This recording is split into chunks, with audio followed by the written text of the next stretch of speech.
This video is going to be a look at Tyus Bowser's impact in the Ravens' 13-3 win over the Panthers in Week 11. Really, his main impact was all on one possession, and we're generally going to focus on that, to be honest with you. 3 plays that I think really show his versatility, really show what he's capable of across multiple techniques, multiple types of plays. He's not a one-trick pony. He's a guy who can make an impact no matter the type of play, whether it's to him, away from him, run, pass, ask him to cover people, whatever. But I'm going to make a larger point, and this is why I chose to do a Tyus Bowser video first this week. Could have done a Kyle Hamilton video, which I've already recorded, to be honest with you. Could have put out a Lamar Jackson video because he threw the ball so incredibly well yesterday against the Panthers. But I chose a Tyus Bowser video, and here's why. There's a lot of things about this team that I think all of us are still learning, even though at this point we've played 10 games. One of the main things, and I think this is a foundational element of a lot of good sports teams, no matter what the sport actually is, different guys have big days each game. I think of the basketball teams that win NBA championships. In the NBA Finals, it's usually a big story when like a sixth man or maybe the second guy off a bench scores 22.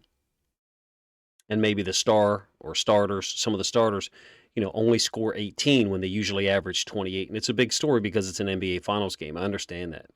But then and sometimes we've done this before, friends of mine and I, go back and look at that player's output during the season. In an 82-game season, they scored 20 or 22 points like 30 times, maybe 20 times. In my opinion, the good sports teams, the championship sports teams, have a ton of guys who can contribute. In an NBA championship basketball team, it's 6, 7, 8, 9 guys maybe, right? In terms of points, it's probably only 3 or 4 points in large, value. What most people notice is 20 points or more in the NBA. In the NFL, how many good players are there on a championship level team? I think the Ravens have more good players than any team in the league. Yes, I do. I think the Bengals, the Bills, those teams are comparable with the Ravens. I think when we're completely healthy, we have more good players than any other team in the NFL. And Tyus Bowser, to me, is a perfect example of it. We know he's coming back from injury. We know he's probably not going to reach his career high in sacks, which was set last year. It was 7. He also had 2 sacks called back last year for penalties. Very easily could add 9 or even 10. But that's not the point here. The point here is he's not going to get to that because he's not going to play that many games, number one. And number two, there's so many guys who contribute. He's not going to get a whole lot of 20-foot jumpers because other guys are going to get layups. There's opportunities there for everyone, defensively and offensively. There's a larger point to make. I'm alluding to it, not making it all the way here. I kind of will get into it with a DeMarcus Robinson video tomorrow afternoon, to be honest with you. But it doesn't surprise me when certain guys only have 3 tackles, like Bowser, I think, had, in a game where they play like 30 or 40 snaps, because there's so many guys who are capable on this team. So this is a 5th possession. Bowser is going to be up top, 1st and 10. The Ravens did a short kick here on the kickoff. They did it intentionally. Kicked it short. There's so much that he's doing right on this play, and there's so much that's happening on this play defensively that we're doing well. All right, so it's going to be a run action here. Mayfield's going to boot opposite. You get a hide concept by this tight end trying to run out into the flats. It's an ace formation, so 2x2 with 2 tight ends, 12 personnel. And watch how Bowser runs down the line to respect the fact that it could be a handoff to the running back. And then once he realizes that Mayfield kept the ball, he's not just hell-bent on getting the sack. He's going to collision that tight end somewhere around the hash. He's taking care of the boot, meaning he's preventing Mayfield from getting outside. So he's containing the quarterback. That's what his job is. It's actually not called force. It's called contain on the quarterback. Those are 2 separate terms. And then he's also collisioning the tight end, running out into the flats, slowing down his route. Now, it's great design on the play. They hit basically the front side tight end. So this is number 80. He's going to stem down the line of scrimmage like he's blocking for the run concept. And then after everything sorts itself out, he's going to make himself available inside of the coverage. Simultaneous to that, we'll run this back a couple times. Watch Patrick Queen. This was not something he did consistently last year. Credit to Baker Mayfield. He gets the play off. You're going to get the end zone angle here in a moment. Got run action here. Queen has already recognized it. You can see he's already pushing off of his toes to get underneath. Watch what he does getting underneath of this route by DJ Moore. This was not something he did consistently last year. Turning his back to the quarterback. Getting underneath of that over concept. Taking it away. You also have Marcus Peters, who has passed off the number 1 route and is now ready to jump. The hide concept, this tight end, came from the other side of the field. That's the guy who was collisioned by Bowser. This is like a zone, this is like an NBA defense after a pick and roll where everybody's sliding and taking over a man and then maybe sliding to a second player to take away a secondary option. This, to me, shows you that this is a team defensive concept. Everybody's covering something. Roquan Smith is flying out of here once he sees it, and he's worried about the backside tight end ripping out into the flats, and nobody covers 80. It's only a 4-yard gain here. I think we've taken away the first and second option with, I guess, the quarterback booting all the way out being the third. Hopefully that makes sense. Same play, end zone angle. There's Bowser. Here's Queen. This is the tight end, 82. It's going to slide out into the flats and a hide concept. Using a different player for this video, try to get these videos out quickly on Monday night.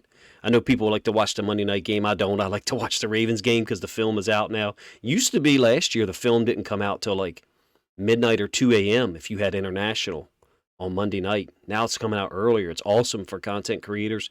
People are able to push content out there even before the Monday night game. There you see the run action with the running back here.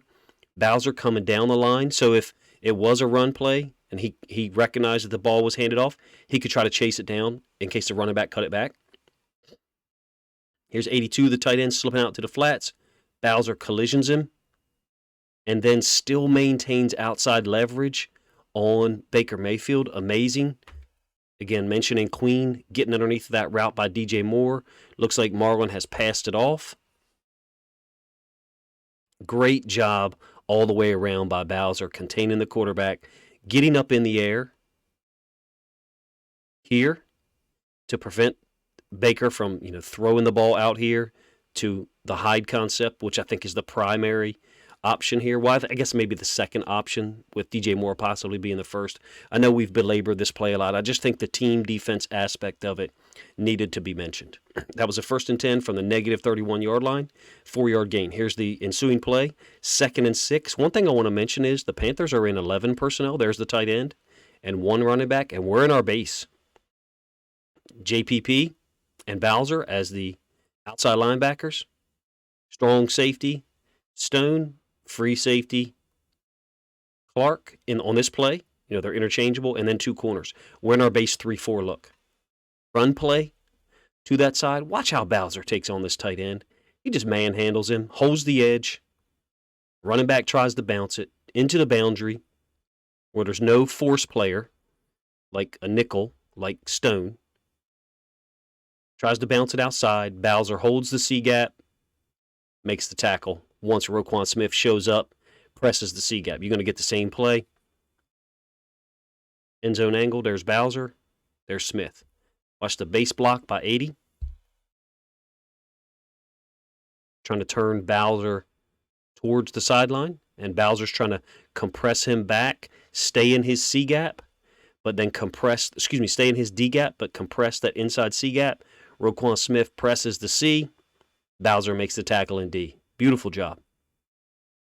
So you have 2 consecutive plays. One, he's athletic and smart enough and aware enough to contain the quarterback and physical enough to collision the tight end trying to run the hide concept. Very next play, a different tight end, number 8. He's trying to base block him.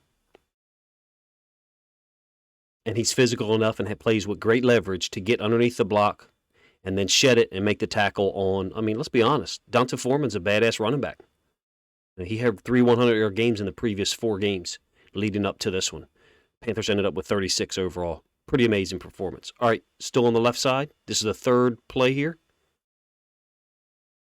That same tight end whose ass he just whipped on a run concept. Now he's covering him. How many guys in the NFL can do this that play outside linebacker? I know it's to the boundary. I know that this tight end is not a guy who's ever, had 70 catches in the NFL in a season, maybe not even 50. I don't pretend to have his stats memorized, but to me he doesn't look like a top of the food chain, elite, whatever tight end, or if you use sayings, a guy who moves the needle. 3rd and 6, just after 2 great plays. He undercuts it, gives nothing to the quarterback, Baker Mayfield. Awesome job. 3 plays in a row, I think, that illustrate the wide range of skills that he has and the depth and effectiveness of each of those things. Because there's width of your skills, how many skills are under your hat, how many things are you able to do, and then there's the depth of those skills. How good are you actually at them? In my opinion, Tyus Bowser is a guy who is very good at everything that he's asked to do. You can see the coverage. I don't think it was tipped.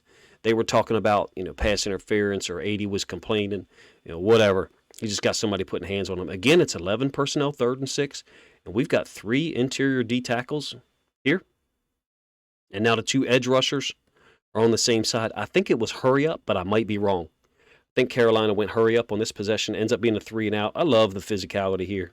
Let me know what you think. Watch the hand being put on the shoulder. Eyes still looking back here to see what's happening. I think the running back tries to slip out to the same side. It's a drag from the other side. Beautiful possession. Beautiful job by Tyus Bowser. Look, I'm biased. He's one of my favorite players. I'll be honest with you. But at this point, it's 3-0. We had just kicked short.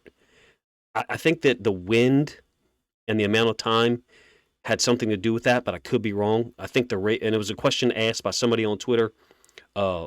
Stacy Van Diver recognized it immediately yesterday and put it up in our Discord, said, hey, the Ravens took the ball first so that we could get the wind in the 4th quarter. That's brilliant. When we watch on TV, we don't see the wind, obviously, right? Sometimes they'll show the flags and you see how much the wind has an impact. They certainly talked about it a whole hell of a lot yesterday. For it being so windy, I thought Lamar threw the ball incredibly well. Baker Mayfield had a couple of throws downfield that were well thrown, don't get me wrong, but no comparison between how he threw the ball and how Lamar did. So it's not like somebody couldn't say, well, it wasn't too windy to throw the ball. Well, I agree. But strategically, I think that had an impact in us choosing to take the ball first.